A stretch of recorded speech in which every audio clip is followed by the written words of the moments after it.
For the state of California, taking a bite out of climate change is a high priority. In recent years, more legislation has sought to bolster longtime efforts across the board, and for some, solidified the notion that one person's trash could be another's treasure. I think the landfill industry has a vested interest in seeing better opportunities for the use of the methane we generate. It's definitely a fact that California does typically set the standard, and then other states follow in the successive years. Merced County Regional Waste Management Authority Director James Moore says his Central Valley utility now annually diverts 25,000 tons of green waste material they would have previously buried. Subterranean decay does act as a carbon sink, but anaerobic conditions underground also produce volatile methane, a greenhouse gas 28 times more potent at trapping heat in the atmosphere than CO2, according to the U.S. Environmental Protection Agency. Under Senate Bill 1383, approved by former Governor Jerry Brown in 2016, and in effect as of 2022, residents and businesses are required to compost food and other organic waste in utility-provided carts. The goal is a 75% reduction in entombed organic waste by 2025. The action has opened the door for contractors and jurisdictions like Merced County to not only produce compost commodities for landscaping and soil development, but capitalize on existing mitigation systems. For the last 25 years or so, landfills have put in, based on regulations, methane collection systems.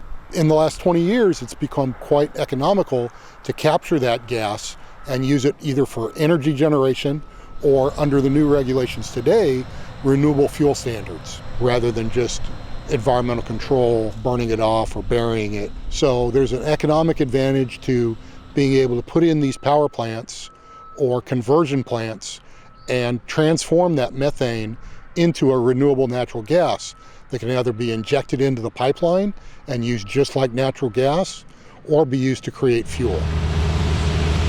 The renewable fuel standard has benefited U.S. corn growers by requiring a percentage of biofuels, like ethanol, be blended into the nation's fuel supply.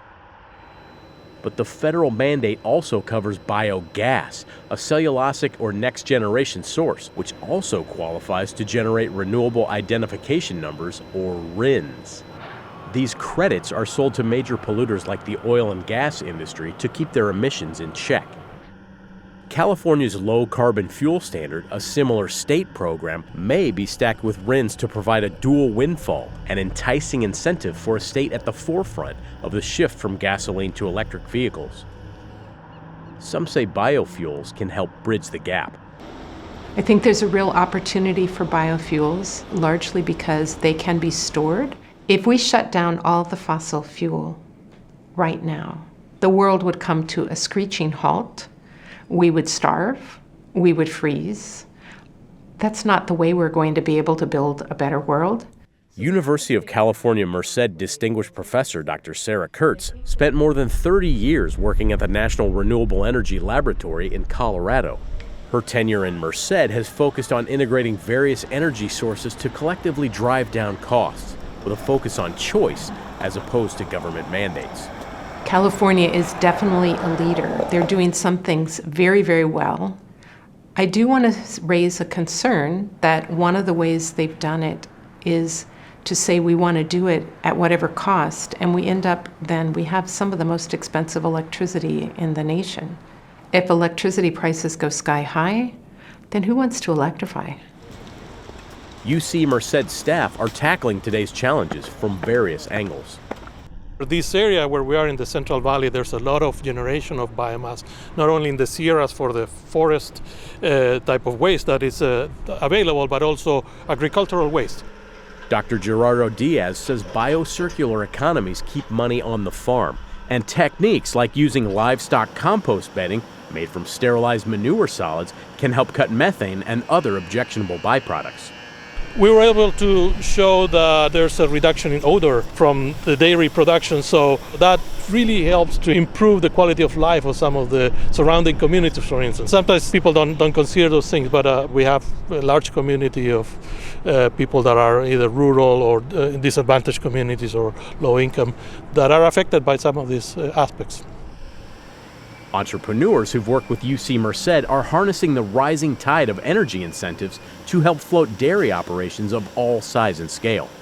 It's not super sophisticated technology. It's a natural process. It doesn't get more simple than this. It's a covered lagoon capturing the methane that is being released from the microbial activity within the manure. It takes about 30 days for the biogas to be generated underneath the cover.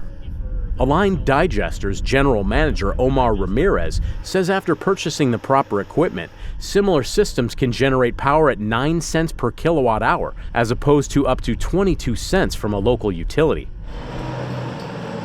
He adds this dairy in Chowchilla, which milks 6,500 head, feeds his setup roughly 350,000 gallons of liquid waste daily, which can generate around 2 megawatts of power. Net metering can further offset inputs, while even more potential remains. On the plus side, if you're doing renewable natural gas, you could also power your fleets on site to haul your milk, to haul your feed. It's really easy to really create a circular loop.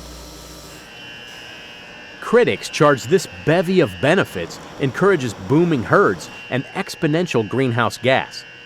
But Ramirez sees it as a hedge. The dairy market is very volatile.